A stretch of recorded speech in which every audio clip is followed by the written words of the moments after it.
नमस्कार दोस्तों, कैसे हैं आप।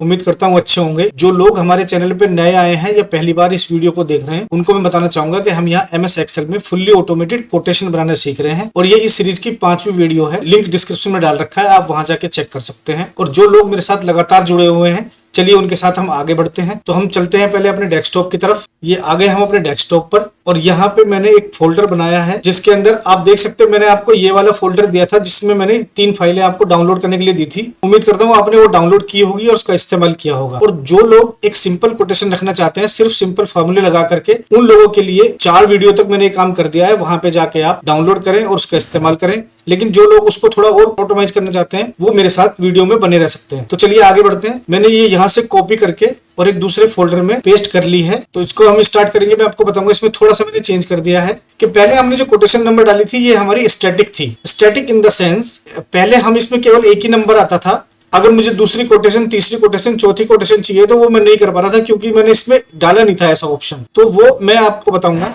क्या है। पहले इसको कंप्लीट कर लेते हैं। ये देखिए आप, इसमें मैंने डाला सीरियल नंबर 1 और ये डेट मैंने इसके साथ मैच करा दी है। तो जब मैंने सीरियल नंबर 1 डाला है तो आप ये समझ सकते हैं कि सीरियल नंबर 2 जब आएगा तो वो मुझे यहीं पे डालना पड़ेगा। सीरियल नंबर 2 जब मैं यहाँ डालूंगा तब वहां पे 2 दिखाएगा, 3 डालूंगा तो वहां 3 दिखाएगा। मैं वहां से मैनेज नहीं कर सकता, मुझे बार बार यहाँ बैक एंड में आके इसको करना पड़ेगा, जो कि मैं हमेशा हाइड रखता हूँ। तो कैसे करेंगे, इसलिए इसका सोल्यूशन मैंने ये किया है। ये फार्मूला जो मैंने वहां पे पेस्ट कराया था डायरेक्ट, उसको मैंने यहाँ पेस्ट कराया। उसके बाद अपनी नेक्स्ट सेल में +1 कर दिया। यानी कि जैसे मेरी Z10 ये वाली सेल है तो इसमें मैंने +1 कर दिया, सब में +1 कर दिया, मतलब पिछली सेल में एक एक जोड़ता चला जाए। तो ये एक सीरीज बन गई। इस सीरीज को फिर हमने यहाँ पे लिस्ट के रूप में कन्वर्ट कर दिया है। कैसे, यहाँ पे हमने क्लिक किया और इसको हम डेटा में गए, डेटा में जाके डेटा वैलिडेशन में गए और यहाँ हमने वो लिस्ट का रेफरेंस डाल दिया। तो ये लिस्ट हमने वहां पे मैच करा दी है। तो उम्मीद करता हूँ ये आप समझ गए होंगे। अच्छा, ये जो छोटा सा एरर आ रहा है ये कोई खास एरर नहीं है।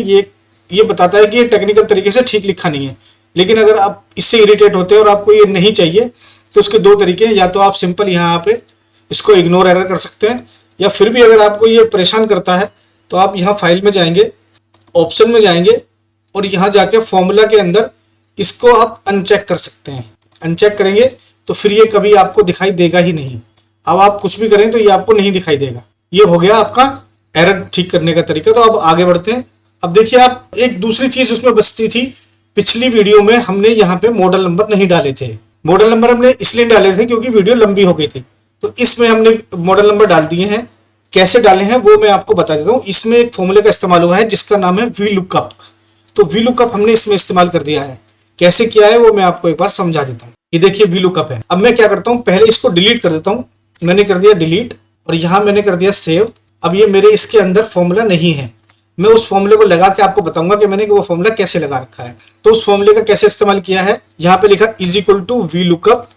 VLOOKUP फॉर्मूला ये होता है कि जो हमें ये बताता है कि हमें क्या चाहिए। तो हमें क्या चाहिए, इस पर्टिकुलर सेल में जो लिखा है उसके कंसर्न में उसी का दूसरा कॉलम भी चाहिए। मतलब जैसे कि इसका मॉडल नंबर क्या है और उसकी प्राइस क्या है वगैरह वगैरह, वो सारी चीजें इससे रिलेटेड हमें यहां भी चाहिए। तो मुझे फिलहाल उससे रिलेटेड यहां सिर्फ उसका मॉडल नंबर चाहिए। तो मैं उस फॉर्मूले को यहां इस्तेमाल कर रहा हूं VLOOKUP। कैसे करेंगे, मैंने यहां पे किया रेफरेंस। ये पूछता है क्या रेफरेंस दे रहे हो आप, किससे रिलेटेड आपको चाहिए। तो डेटा ये है जिससे मैं मैच कराऊंगा। ये मैच कराने की वैल्यू है तो मैं इसको मैच कराऊंगा। अब ये पूछेगा कौन सी टेबल से आप मैच कराओगे, यानी कि आपकी टेबल अरे क्या है। तो अब हम क्या करेंगे, यहाँ पे हम टेबल अरे सेलेक्ट कर लेंगे। तो ये हमारी टेबल अरे हुई, हमने यहां से मैच कराना है।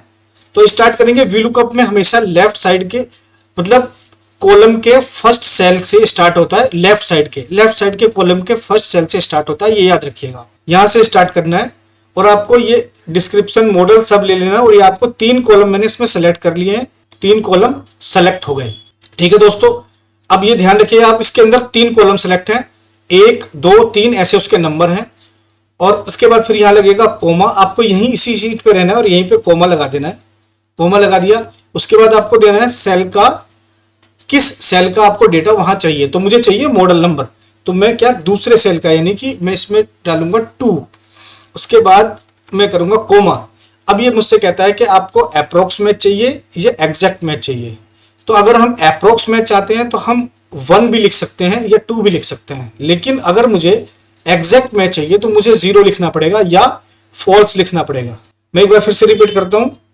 अगर हमें अप्रोक्स मैच चाहिए तो या तो ट्रू लिखना पड़ेगा या 1 या 2 कुछ भी डाल सकते हैं, लेकिन अगर हमें फॉल्स चाहिए, एग्जैक्ट मैच कराना है तो हमें फॉल्स ही लिखना पड़ेगा या फिर एग्जैक्ट 0 लिखना पड़ेगा। तो मैं यहाँ 0 लिख देता हूं और इसको बंद करके एंटर मार देता हूं। तो आप देखिए यहाँ पे मॉडल आ चुका है, तो इससे रिलेटेड ये मॉडल सामने उसके आ चुका है। ये आप चेक कर सकते हैं कि ये जो लिखा है जीपी सीपी जीपीसी, ये किसका मॉडल है, इस पर्टिकुलर कैमरे का मॉडल है। आप यहाँ जाएंगे, आप देखेंगे तो इसका सामने का मॉडल ये एग्जैक्ट वहां पे दिखाई दे रहा है।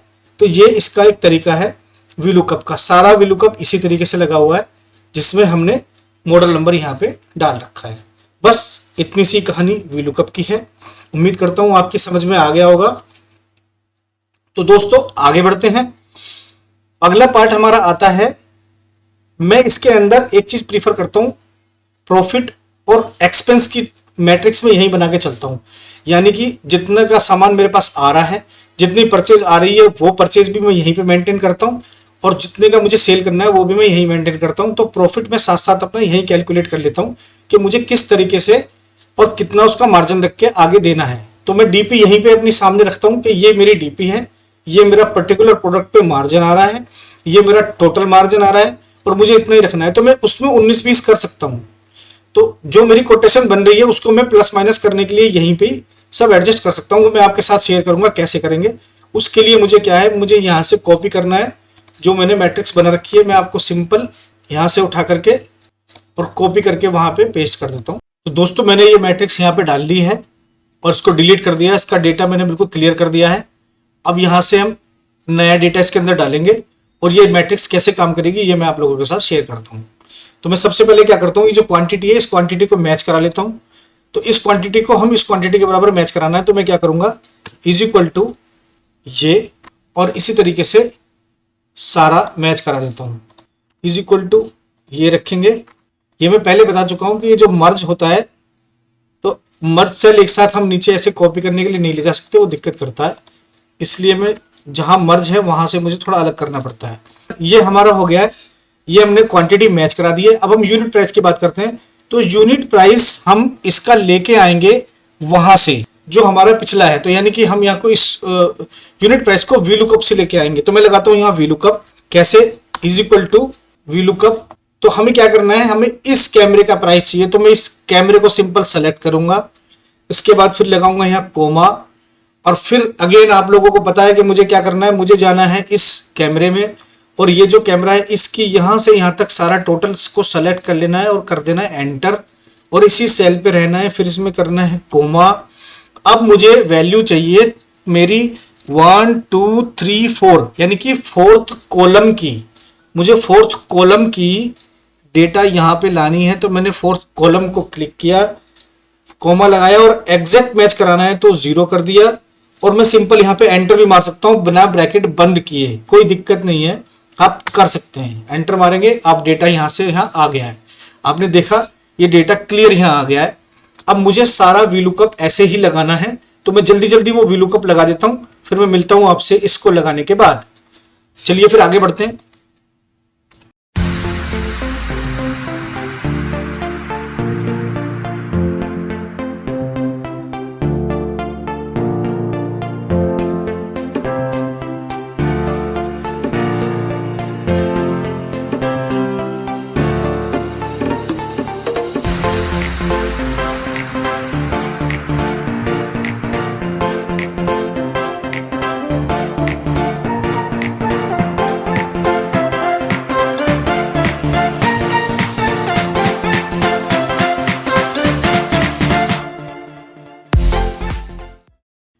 तो ठीक है, ये मैंने वीलुकअप लगा दिया है। अब फटाफट से यहाँ पे हम एक रैंडमली डेटा भर लेते हैं क्योंकि ये तो यहाँ तक वीलुकअप से हमने प्राइस ले लिए। बाकी जो हमारे प्राइस हैं ये प्राइस हम मैनुअली यहीं पे फीड कर लेते हैं, कितने कितने प्राइस रहेंगे। तो मैं थोड़ा थोड़ा इससे कम कर लेता हूँ। जैसे मैंने 35 रुपये का बेचा है तो मैंने समझिए 25 रुपये का मेरे पास आया और ये 20 रुपये का है तो मैंने यहाँ 15 रुपये का आया। इससे थोड़ा थोड़ा मैं प्राइस करके यहाँ कम कर देता हूँ।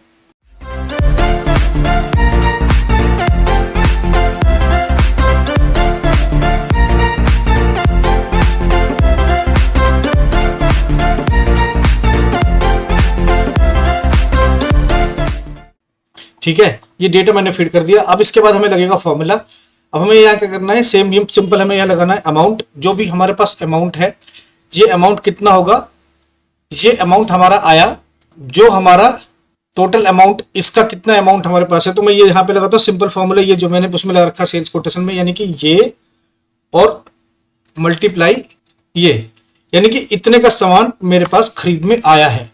2100 रुपए के 3 कैमरे मेरे पास 6300 रुपए के आए हैं। ये वो फॉर्मूला है सिंपल। तो ये मेरी एक्सपेंस है बेसिकली। तो यहाँ पे इज इक्वल टू दिस और मल्टीप्लाई दिस क्वांटिटी। ये मैं फटाफट से लगा देता हूं।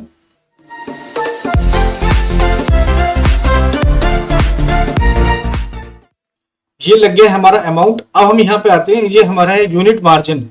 तो मैं यूनिट मार्जिन रखना क्या है, तो मैं करता हूं यहाँ पे इज इक्वल टू, ये मेरा सेल प्राइस और ये मेरा परचेज प्राइस। मैंने कर दिया एंटर, यानी 2100 का खरीदा और 2400 का बेचा, यानी कि मेरा यूनिट मार्जिन हुआ 300 रुपए। इसी तरीके से इसकी कॉपी मार देते हैं, तो इस सारे प्रोडक्ट को यहाँ पे निकाल देगा कितने का बेचा कितने का नहीं। अब ये माइनस इसलिए आ रहा है क्योंकि हमने 2600 का खरीदा और इसे 2100 का बेचा है। तो हम क्या करते हैं, इसको हम यहाँ 2800 कर देते हैं ताकि वो उससे मैच कर जाए कि हमें प्रॉफिट निकल के आए, क्लियर समझ में आए। ये 4500 का खरीदा है तो मैं इसको 5200 रुपए का यहाँ कर देता हूँ।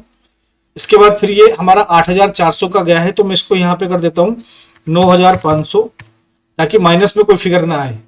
ये 1150 का है तो मैंने 1200 का कर दिया है। चलिए मैं इसको 1450 कर देता हूँ। ये थोड़ा क्लियर समझ में आएगा अभी आगे का प्रोसीजर। उम्मीद करता हूँ आपकी समझ में आ रहा होगा। अभी सेम चीज यहाँ पे है। यहाँ हमें क्या करना है, मार्जिन ऐसे लगाना है इज इक्वल टू, ये इतना हमने बेचा और माइनस इतने का खरीदा, तो ये 0 दिखा रहा है। तो मैं क्या करता हूँ, यहाँ 1850 की जगह यहाँ 2050 कर देता हूँ ताकि आपको समझ में आए कि इसमें मार्जिन ये है।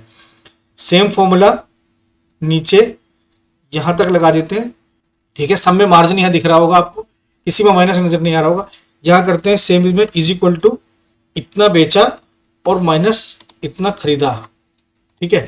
ये हमारा इस साइड क्यों आ रहा है, इसको मैं अभी अलाइन कर देता हूँ। ये लेफ्ट की तरफ अलाइन हो गया, यहाँ से आ जाएगा इस तरीके से। ये हमारा क्या है, ये खरीदने बेचने का सर्विस का मतलब ये होता है कि मैं अगर किसी को पे करूंगा, मेरे साथ कोई काम करने जा रहा है या मैंने कोई जॉब पे रखा हुआ है, तो पर डे कितना एक्सपेंस होता है मेरा किसी एक पर्टिकुलर बंदे की तरफ, ये उसका इशारा है। मतलब जो मैं उसके ऊपर खर्च करता हूँ, ये वहां पे उसके प्राइस लिखे मैंने।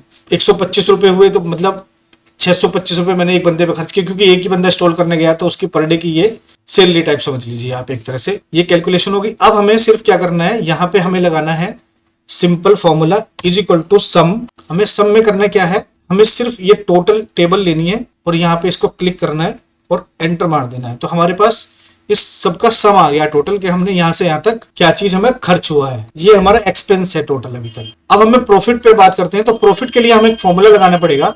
यहाँ फॉर्मूला लगाने के लिए हमें क्या है, हमारे पास डिस्काउंट भी है। हम चूंकि डिस्काउंट भी देते हैं तो हमें वो डिस्काउंट भी मेंटेन करना है। और प्रॉफिट हमें निकालना है सिर्फ हमारा सब टोटल से, क्योंकि हमें टैक्स से कोई मतलब नहीं है। टैक्स हमारा जितने का आएगा उतना ही टैक्स हमें देना पड़ता है गवर्नमेंट को। तो इसलिए टैक्स में हम प्रॉफिट नहीं कैलकुलेट करेंगे। टैक्स तो इधर आया और उधर हमने दे दिया। तो अब हम कैलकुलेट करेंगे यहाँ पे कि जो हमारा सब टोटल आया था, उस टोटल पे हमें कितना प्रॉफिट हुआ। तो जितना हमने डिस्काउंट दिया उसको घटा के प्रॉफिट हुआ। अब हम आगे बढ़ते हैं। अब हमें क्या करना है, अब हमें यहाँ पे लिखना है टोटल मार्जिन हमारा कितना आ रहा है। तो टोटल मार्जिन लिखने के लिए हम क्या करेंगे, अब हम इसके अंदर फॉर्मूला लगाएंगे इज इक्वल टू ये वाला मार्जिन और मल्टीप्लाई कितनी क्वांटिटी है, यहां पे करेंगे एंटर। तो यानी कि हमारे पास टोटल मार्जिन ये आ गया आपका 900 रुपये। अब मैं इसको यहाँ सारा कॉपी कर देता हूँ इज इक्वल टू, ये मैं जल्दी से लगा देता हूँ फटाफट से आपको, ये यूनिट मार्जिन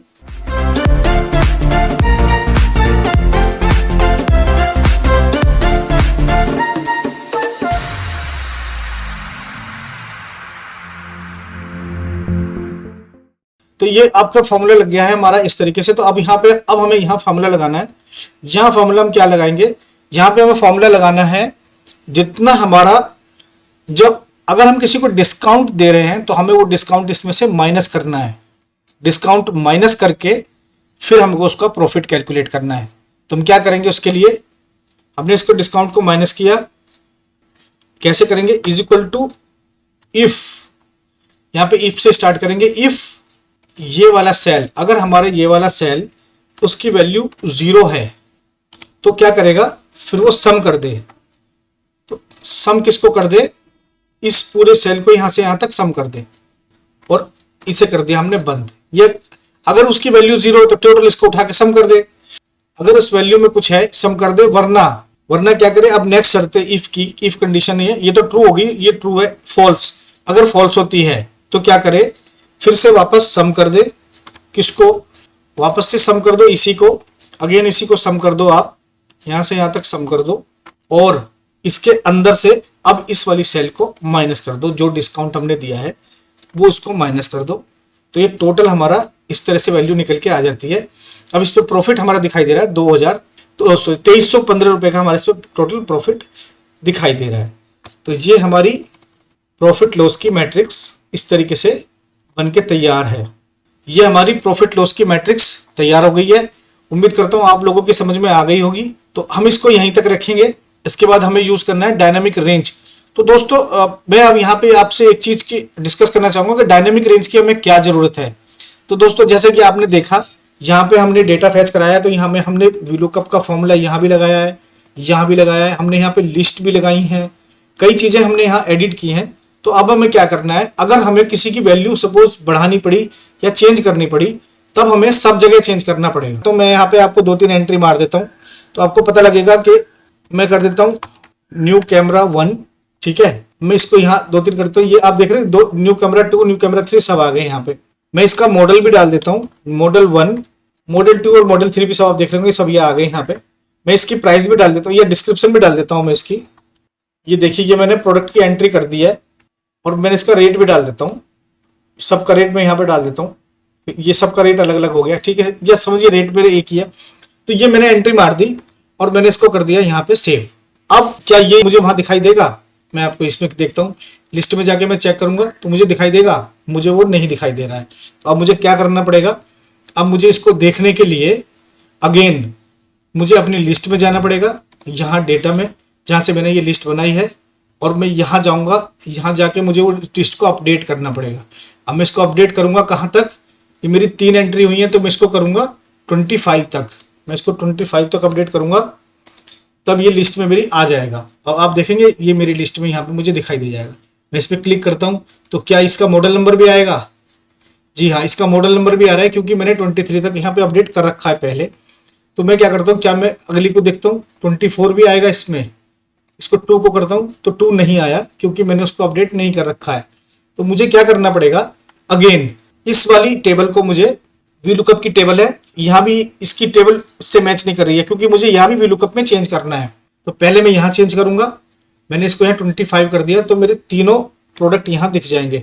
अब आप देखिए यहाँ मेरे तीनों प्रोडक्ट दिख जाएंगे, मैं तीसरा करूंगा तो मुझे यहाँ तीसरा भी दिख जाएगा, लेकिन इसके प्राइस मुझे नहीं आए। तो प्राइस नहीं आए तो सारी टेबल गड़बड़ा गई। तो क्या करना पड़ेगा, यहाँ भी अगेन मुझे इसके लिए भी इसको चेंज करना है और 5 तक लेके आना है, तब मैं एंटर मारूंगा, तब ये सबके प्राइस यहाँ मैच करेंगे। अब देखिए तीसरे का प्राइस मैच कर गया है। अब मैं यहाँ पे अगर मॉडल नंबर 1 कर दूं तो उसका प्राइस भी हमने सेम रखा है, तो इसकी वजह से यहाँ को चेंज नहीं आया, वरना ये भी वहां से डेटा आ रहा है। तो इस तरीके से इन तीनों का डेटा आ गया है। तो हमें क्या करना है, ये सब चीजें हमें मैनुअली करनी पड़ेंगी बार बार। तो इन सब चीजों को हम कस्टमाइज करेंगे और इनको हम करेंगे डायनेमिक। तो इसको हम बोलते हैं ऑटोमाइजेशन। यही है ऑटोमाइजेशन, कि हम ये सब चीज ऑटोमेटिक हो जाए। मतलब अगर हम कोई प्रोडक्ट एंट्री कर रहे हैं तो हमें प्रोडक्ट एंट्री करने में मिनिमम देना पड़े, यानी कि एक छोटा सा फॉर्म होगा जो आपको सिर्फ फिल करना है, जिसमें आपकी 4-5 एंट्री में दिखाता हूँ, आपको सिर्फ ये एंटर मारना है यहाँ से।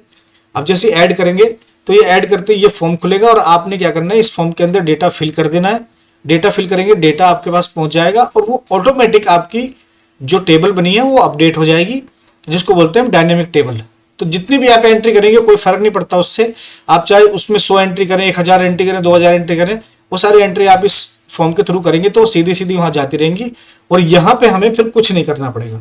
ये लिस्ट में हम देखेंगे, यहाँ सिर्फ हमें सारा अपने आप आ जाएगा और उससे रिलेटेड सारा डेटा हमारा हर जगह फिल होना शुरू हो जाएगा। तो वीलुकअप में भी हमें कोई चेंज नहीं करना पड़ेगा, वीलुकअप में भी अपने आप सब चीजें आ जाएंगी। तो कैसे आएंगी वो मैं आपको दिखाऊंगा नेक्स्ट वीडियो में, क्योंकि ये वीडियो बहुत लंबी हो जाएगी और इस वीडियो को हम यहीं तक रखते हैं। तो ठीक है दोस्तों, मिलते हैं अगली वीडियो में। तब तक के लिए मस्त रहिए, स्वस्थ रहिए और बने रहिए हमारे साथ। Thank you for watching the video. नमस्कार।